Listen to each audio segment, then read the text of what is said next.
दोन मित्र होते, दोघे सुद्धा एकाच ठिकाणी कामाला. दोघांना सुद्धा सारखाच पगार होता. दोघे सुद्धा महिन्याला ठराविक रक्कम साठवायचे, गुंतवायचे. 5-1 वर्षानंतर त्यांच्याकडे बऱ्यापैकी पैसे जमा झाले होते. एकदा कामावरून घरी जाताना त्यांचा अपघात झाला, गंभीर दुखापत झाली, हॉस्पिटलमध्ये ऍडमिट करायची गरज पडली, ऑपरेशनची गरज पडली आणि नंतर एक हॉस्पिटलचं मोठं बिल आलं.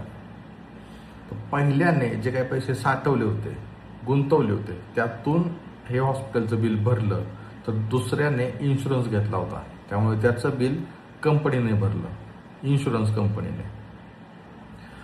आता पहिला जो आहे तो पूर्णपणे रिकामा झालेला आहे. दुसऱ्याचे मात्र साठवलेले आणि गुंतवलेले पैसे आहेत तसेच आहेत, कारण त्याने इन्शुरन्स घेतला होता. एक हॉस्पिटलचं बिल तुम्ही साठवलेले गुंतवलेले पैसे संपवू शकतो, म्हणून इन्शुरन्स गरजेचं आहे. तुमच्या बजेटमध्ये चांगला इन्शुरन्स प्लॅन हवा असेल तर आजच मला संपर्क करा.